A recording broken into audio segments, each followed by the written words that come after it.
Bible विस्तार से। आप सबका बाइबल विस्तार से में स्वागत है। धर्म ग्रंथ का ज्ञान हमें ईश्वर के नजदीक पहुंचाता है। धर्म ग्रंथ कहता है कि ईश्वर ने इंसान को बनाया ताकि वो ईश्वर को जान सके और एक रिश्ता बना सके। इसके लिए धर्म ग्रंथ को जानना जरूरी है। यही हमारी कोशिश है कि हम ईश्वर के ज्ञान में बढ़ें। बाइबल विस्तार से में हम पहले नए विधान से शुरू करेंगे। शुरू करने से पहले आइए हम ईश्वर से प्रार्थना करें।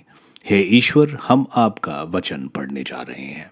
हमारे मन की आंखें खोलें ताकि हम प्रभु आपको जान सकें और एक आध्यात्मिक जीवन जिएं आपके वचन के अनुसार। यह हम मांगते हैं प्रभु यीशु के नाम, आमीन। आज हम संत मार्कुस का यानी गॉस्पेल ऑफ मार्क शुरू करेंगे। संत मार्कुस का सुसमाचार बाइबल के नए विधान का दूसरा सुसमाचार है। यह मुख्यतर प्रभु यीशु को ईश्वर पुत्र जिन्होंने पाप और मृत्यु पर विजय प्राप्त करी उसको बताता है। यह मुख्यतर रोमन जनता के लिए लिखा गया था। इसको पवित्र आत्मा की प्रेरणा से संत मार्कुस ने लिखा था, जो संत पौलुस के सेक्रेटरी थे। संत मार्कुस के पिता रोमन और माता यहूदी थीं। उनका पूरा नाम जॉन मार्क था। योहन यानी योहन्ना जो हिब्रू और मार्क जो रोमन देवता मार्स जो युद्ध के देवता माने जाते हैं। यह अमीर परिवार से थे। इनका यरूशलेम में घर था जहां प्रभु यीशु ने अंतिम भोज किया था। वे एक बालक थे उस वक्त जब प्रभु यीशु और उनके शिष्य उनके घर में मिला करते थे। बताया जाता है कि जिस वक्त प्रभु यीशु गिरफ्तार हुए थे और सारे शिष्य भाग गए थे, वहां एक बालक भी था जिसने सिर्फ एक लिनन का कपड़ा पहना था। उनके पीछे चल रहा था। पकड़े जाने पर उसने वहां कपड़ा छोड़कर नंगा वहां से भाग गया। मार्कुस के अध्याय 14 वचन 51 और 52 इसको बताते हैं। यह सुसमाचार AD 55 से 67 के बीच में लिखा गया है। संत मार्कुस एक अमीर घराने की वजह से इनका प्रभु को मानना बहुत कठिन होगा, क्योंकि प्रभु को मानने वालों में ज्यादातर आर्थिक तौर से निचले स्तर के लोग थे। संत मार्कुस प्रेरितों को जानते थे। ये संत पेतरुस के सेक्रेटरी थे। ये संत बारनबस के रिश्ते में थे। संत पौलुस के साथ भी ये थे। किसी वजह से उन्होंने संत पौलुस को छोड़ा और फिर बाद में उनके साथ रोम में काम किया।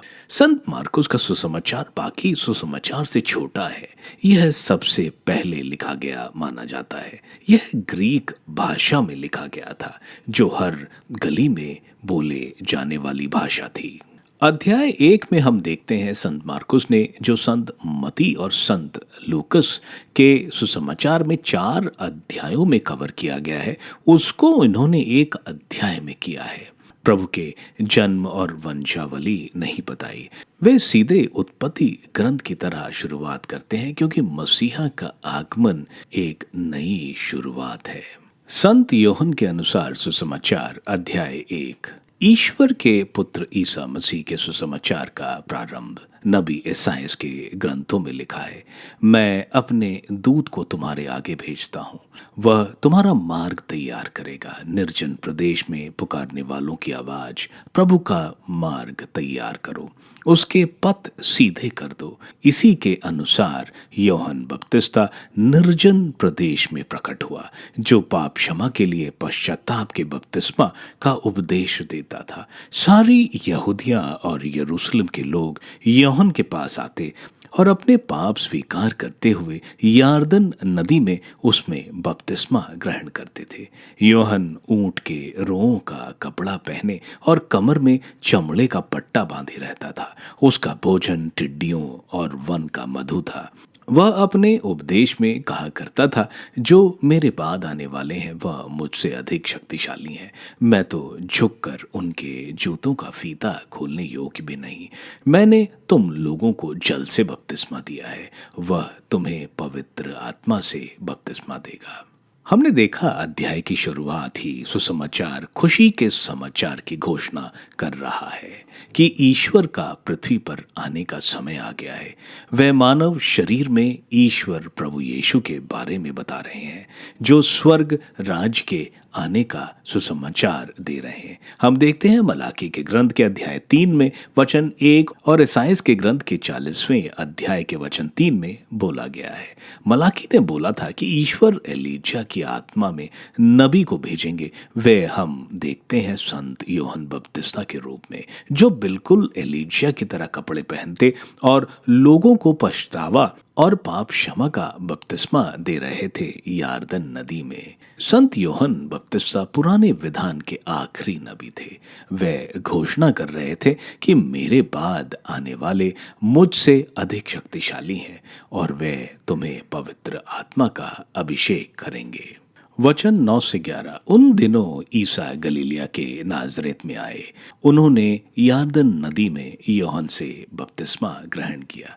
वह पानी से निकल ही रहे थे कि उन्होंने स्वर्ग की खुलते और आत्मा को कपोत के रूप में अपने ऊपर आते देखा, और स्वर्ग से ये वाणी सुनाई दी, तू मेरा प्रिय पुत्र है, मैं तुझ पर अत्यंत प्रसन्न हूँ।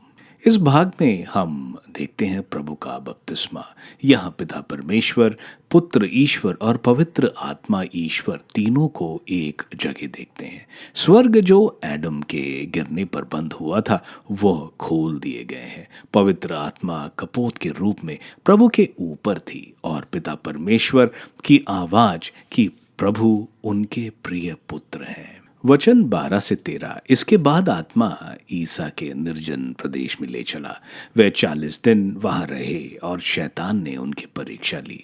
वे बनेले पशुओं के साथ रहते और स्वर्गदूत उनकी सेवा परिचर्या करते थे। हम देखते हैं प्रभु निर्जन स्थान पर पवित्र आत्मा द्वारा ले जाए जाते हैं, जहां प्रभु शैतान की परीक्षा में जीतते हैं। प्रभु के सामर्थ्य की वजह से जंगली जानवर प्रभु को कुछ हानि नहीं पहुंचाते हैं और देवदूत उनकी सेवा करते हैं। वचन 14 से 15।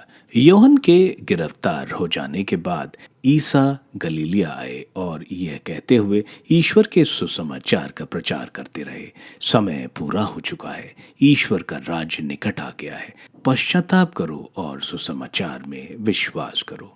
इस भाग में हम देखते हैं संत यूहन्ना बपतिस्ता जब हेरोद एंटिपस के उसकी भतीजी हेरोदियस, जो उसके भाई की पत्नी थी, उसको गलत रिश्ते को गलत बोलने पर हेरोद संत यूहन्ना बपतिस्ता को कैद कर देते हैं। प्रभु का हम यहाँ सुसमाचार का प्रचार देखते हैं। वचन 16 से 20। गलीलिया के समुद्र के किनारे से होकर जाते हुए ईसा ने सिमोन और उसके भाई आंद्रस को देखा। वे समुद्र में जाल डाल रहे थे क्योंकि वे मछुआरे थे।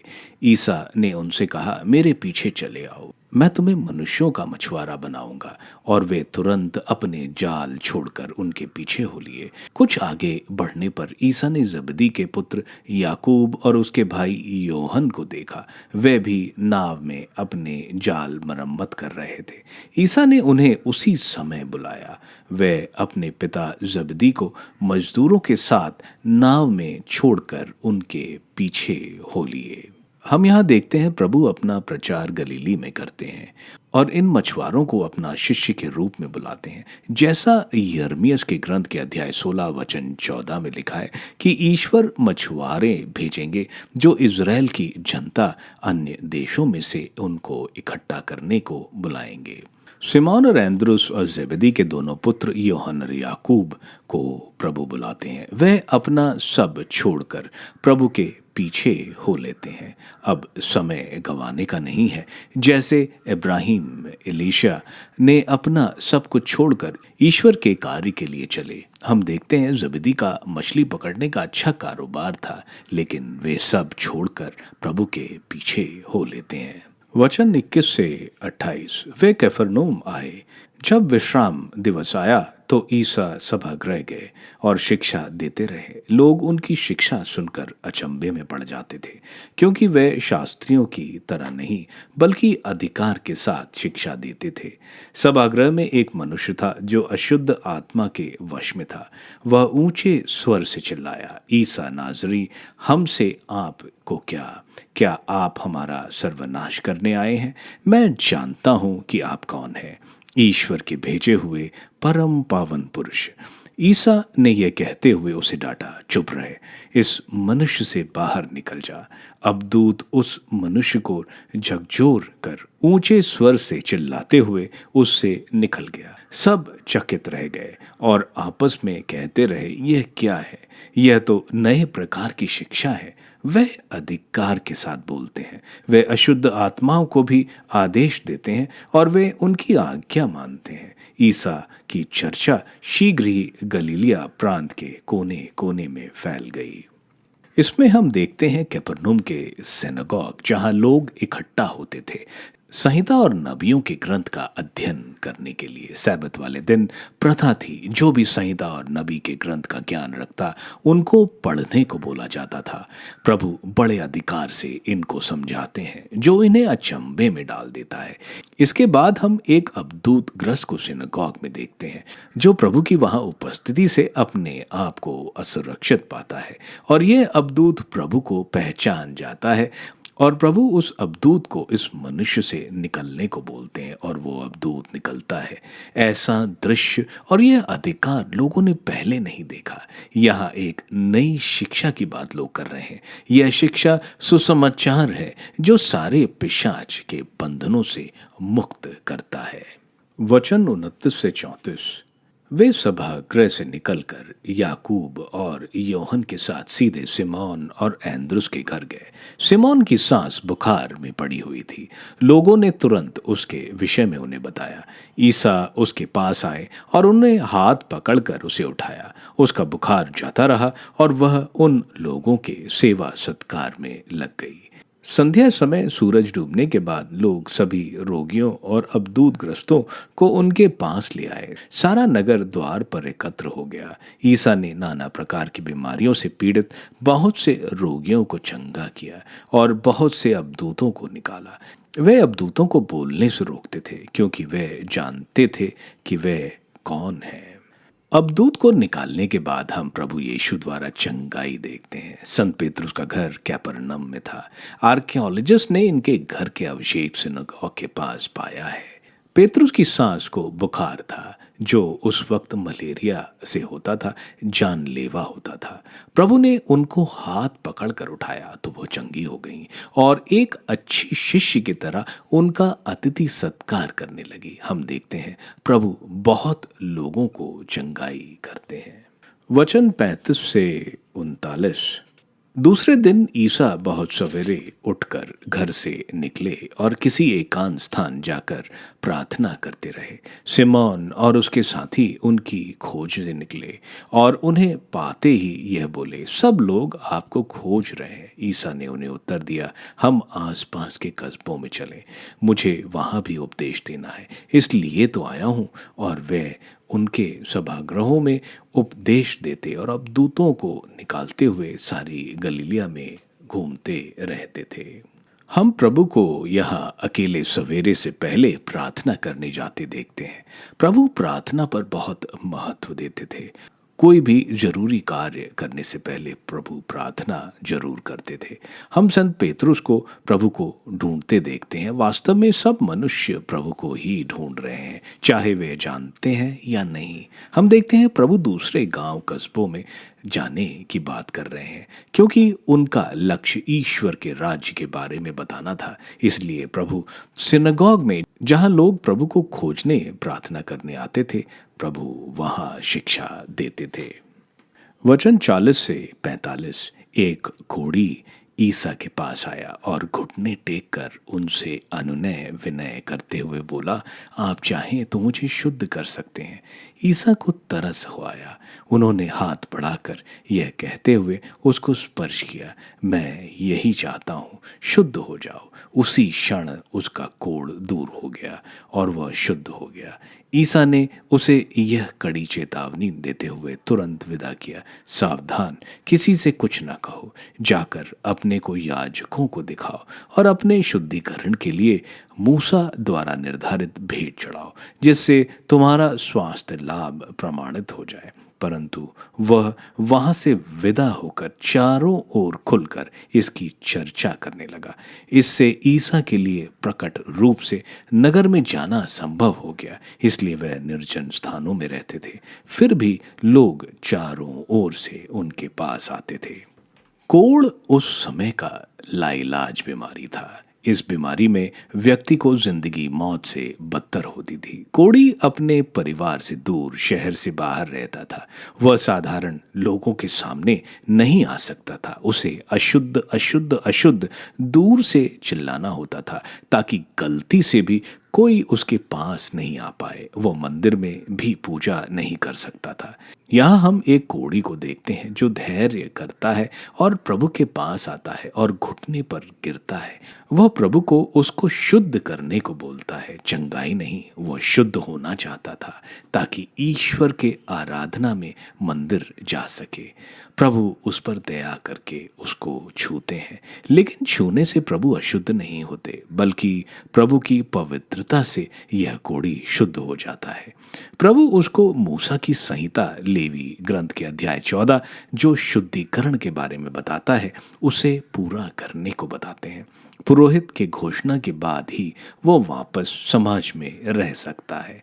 प्रभु के कहने के बावजूद वह कोढ़ी उसके स्वास्थ्य लाभ की बात सबको बताता है, जिसकी वजह से प्रभु निर्जन स्थान में रहते थे। यहाँ हमने अध्याय 1 खत्म किया। आप सबका बाइबल विस्तार से सुनने के लिए धन्यवाद। प्रभु का वचन आपको बहुत आशीष देगा। यह पठन हम हर हफ्ते बुधवार और शनिवार को करेंगे। मैं आप सबसे विनती करता हूं कि आप इसको दूसरों को शेयर करें। प्रभु का वचन स्वयं प्रभु यीशु है। इनको शेयर करने वालों को ईश्वर की आशीष जरूर प्राप्त होगी। मैं आप सबका अगले एपिसोड में बेसब्री से इंतजार करूंगा। धन्यवाद।